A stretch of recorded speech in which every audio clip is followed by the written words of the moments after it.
कुरान मजीद फुरकान हमीद में अल्लाह ताला ने दो मखलूकात का बार बार जिक्र फरमाया है, एक इंसानों का और दूसरे जिन्नात का। सूरतुर रहमान की एक आयत का मफहूम है, ए गरोह जिन्नो इंस, अगर तुम इस जमीन की हदूद से निकलना चाहो तो निकल जाओ, मगर नहीं निकल सकते सिवाय जोर के। गोया कायनात की वसअतों को पार करना जहाँ इंसानों की कोशिश रही है, वहीं अजल से जिन्नात भी इसी तगोदो में है। एक बात तो मुसल्लमा हकीकत है कि दुनिया में जिन्नात का वजूद जरूर है। कुरान मजीद फुरकान हमीद में अल्लाह ताला ने एक मुकम्मल सूरतुल जिन्न उतारी हुई है। अल्लाह ताला ने कुरान में बड़ी वजाहत के साथ न सिर्फ जिन्नात की वजह तख्लीक बल्कि तख्लीक के तरीकाकार के बारे में भी बताया है।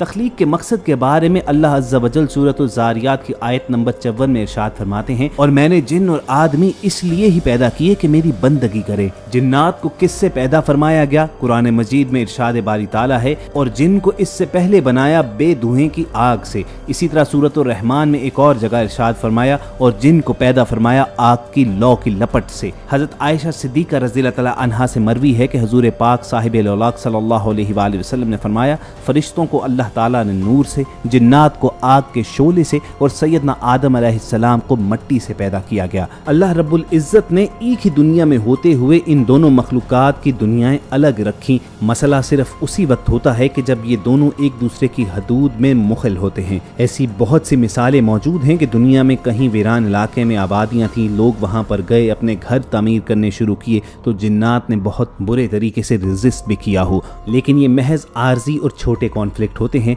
इस्लाम के अंदर कम अज कम ऐसा तस्वुर मौजूद नहीं है कि जिन्नात ने इंसानों को पकड़कर अज खुद नुकसान पहुंचाया हो। इंसान और जिन्नात अपने अपने मज़ाहिब भी रखते हैं। इन दोनों मखलूकात के अंदर ग्रोह रहमान और ग्रोह शैतान मौजूद हैं। इंसानी आबादियों को और इंसानी अजसाम को नुकसान पहुंचाने वाले जिन्नात ग्रोह शैतान से ताल्लुक रखते हैं। लेकिन इन शैतानी जिन्नात को भी इंसानों को नुकसान पहुंचाने से बाज रखने के लिए कुरानी आयात और वज़ाइफ मौजूद हैं। वो इसलिए कि आज की वीडियो में आपके साथ एक ऐसी ही वीडियो शेयर करनी है कि जिसमें नमाज के दौरान जब इमाम साहिब ने कुरान पाक की तिलावत शुरू की तो मुबैना तौर पर एक आसेब ज़दा शख्स का क्या हाल हुआ। दिल दहला देने वाले मनाजिर आप बजाते खुद देखेंगे। लेकिन आगे बढ़ने से पहले रेड बटन पर क्लिक करके और बेल आइकॉन को प्रेस करके वॉइस टेली के सब्सक्राइबर्स बनना मत भूलिए, ताकि ऐसी इन्फॉर्मेटिव वीडियोस आपको हर वक्त और बर वक्त मिलती रहें। ख़वातीन हज़रात, सबसे पहले तो ये मनाजिर देखिए कि जिसमें एक मुबैना आसेब ज़दा शख्स पर कुरान पाक की तिलावत का क्या असर हुआ। बाज़ लोगों का मौक़िफ़ ये है कि ये आसेब ज़दा शख्स नहीं था, बल्कि नमाज के दौरान जब इमाम मस्जिद ने रिक्कत अमेज़ लहजे में तिलावत कुरान पाक की तो इन पर भी खासा असर हुआ और ये नीचे गिर कर गिड़गिड़ाने लगे। बहरहाल ये वीडियो आप देखिए और फैसला आप पर छोड़ते हैं। कमेंट सेक्शन में हमें अपनी राय से ज़रूर आगाह कीजिएगा।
दोस्तों, जहाँ तक ताल्लुक है जिन्नात की मौजूदगी का, तो इस्लामी तारीख हमें बताती है कि जिन्नात रसूलुल्लाह सल्लल्लाहु अलैहि वसल्लम के हाथों बैत भी करते थे और इस्लाम कबूल करने के बाद जिन्नात बाकायदा तौर पर रसूलुल्लाह सल्लल्लाहु अलैहि वसल्लम से कुरान पाक सुनने और सीखने आया करते थे। सरजमीन हिजाज में मस्जिद जिन भी अपना एक वजूद रखती है कि जहाँ जिन्नात के गिरोह ने रसूलुल्लाह सल्लल्लाहु अलैहि वसल्लम के हाथ पर इस्लाम कबूल किया था। और कहा यह जाता है कि ज़माना नबुव्वत में मस्जिद नबवी शरीफ में बाजमात नमाज की अदायगी के दौरान पहली सफ़ हमेशा खाली रखी जाती थी ताकि जिन्नात भी इस बाजमात नमाज में शिरकत कर सकें, और इसी रिवायत के तसलसल में मुद्दतों तक मस्जिद नबवी रात के आखिरी पहर में खाली करवा ली जाती थी ताकि दीगर मखलूक़ात यहाँ पर आकर इबादत कर सकें और बहुज़ूर सरवर कायनात हज़रत मोहम्मद सल्लल्लाहु अलैहि वसल्लम अपना नजराना अकीदत पेश कर सकें।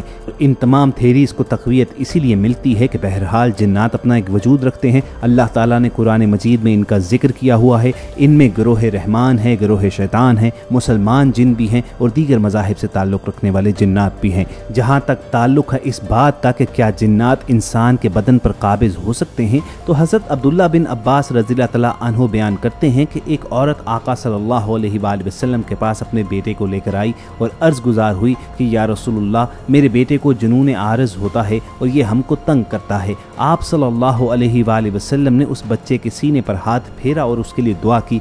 उस बच्चे ने क़य कर दी और उसके पेट से स्याह कुत्ते के पिल्ले की तरह कोई चीज़ निकली। उलमा और मुफस्सिरीन की राय में जिन भी इंसान की तरह ही अल्लाह की एक किस्म की मखलूक है जो आग से पैदा फरमाई गई।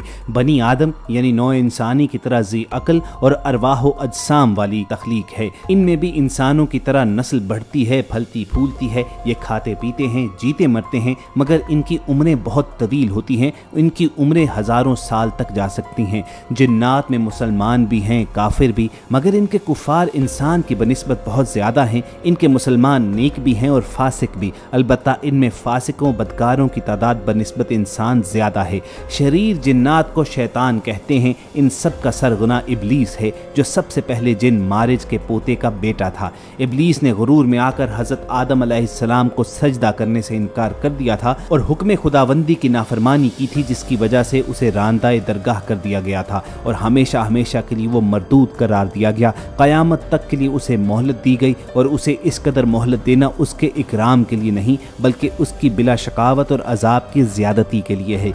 इब्लीस की तरह उसकी ज़ुर्रियत भी मरदूद है। ये सब शयातीन हैं और इंसानों को बहकाना उनका काम है।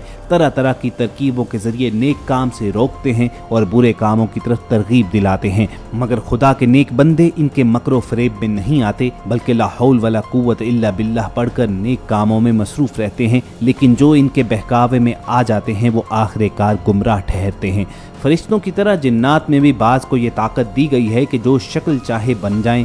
हदीसों से साबित है कि इनमें किसी के भी पर होते हैं, वो हवा में उड़ते फिरते हैं और बाज़ सांपों और कुत्तों की शक्ल में गश्त लगाते फिरते हैं। बाज़ इंसानों ही की तरह रहते सहते हैं, लेकिन अक्सर उनकी रिहाइश का बयाबां या वीरान मकान और जंगलों पहाड़ हैं। सही अहादीस पर निगाह दौड़ाएं तो पता चलता है कि रसूलुल्लाह सल्लल्लाहु अलैहि वसल्लम ने उम्मत को इस आतिशी मखलूक के मुतल्लिक वाज़े इरशादात मुरहमत फरमाए हैं जो इसके वजूद पर दलालत करते हैं। आप सल्लल्लाहु अलैहि वसल्लम ने फरमाया, मेरे पास जिन्नात की तरफ से एक बुलाने वाला आया तो मैं उसके साथ चला गया और उन पर कुरान की तलावत की। इब्ने मसूद कहते हैं कि फिर आप सल्लल्लाहु अलैहि वसल्लम हमें उस जगह ले गए और वहाँ जिन्नात के और उनकी आग के निशानात दिखाए। इसी तरह अबू सईद खुदरी रज़ियल्लाहु तआला अन्हु से रिवायत है, वो बयान करते हैं रसूलुल्लाह सल्लल्लाहु अलैहि वसल्लम ने फरमाया, मैं देखता हूँ कि तुम्हें बकरियों और जंगल में रहना पसंद है, इसलिए जब तुम जंगल में अपनी बकरियों को लिए हुए मौजूद हो और नमाज के लिए अजान दो तो तुम बुलंद आवाज़ से अजान दिया करो, क्योंकि जिन्नो इंस बल्कि तमाम ही चीज़ें जो मुअज्जिन की आवाज़ सुनती हैं क़यामत के दिन उस पर गवाही देंगी। अबू सईद रज़ियल्लाहु तआला अन्हु ने फरमाया कि ये मैंने रसूलुल्लाह सल्लल्लाहु अलैहि वसल्लम से सुना है। इन तमाम अहादीस की रोशनी में ये बात पाए सबूत को पहुँच जाती है कि दुनिया में जिन्नात एक हकीकत हैं और इनका इनकार नहीं किया जा सकता।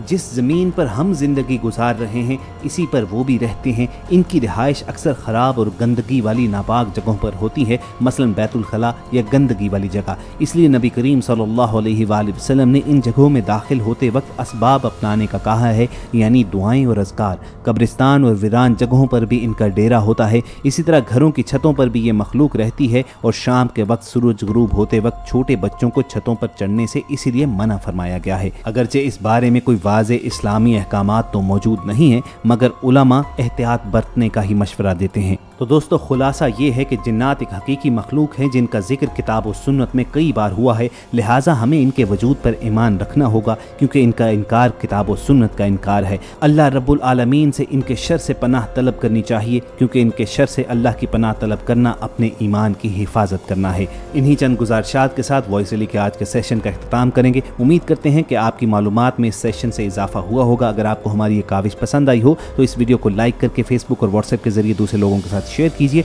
और ऐसी ही मालूमात भरी वीडियोस फ्यूचर में हासिल करने के लिए रेड बटन पर क्लिक करके और बेल आइकॉन को प्रेस करके वॉइस डेली के सब्सक्राइबर बन जाइए। बहुत जल्द किसी और सेशन में दोबारा मुलाकात होगी। अपना और इर्द गिर्द के लोगों का ख्याल रखिए और सुनते रहिए वॉइस डेली।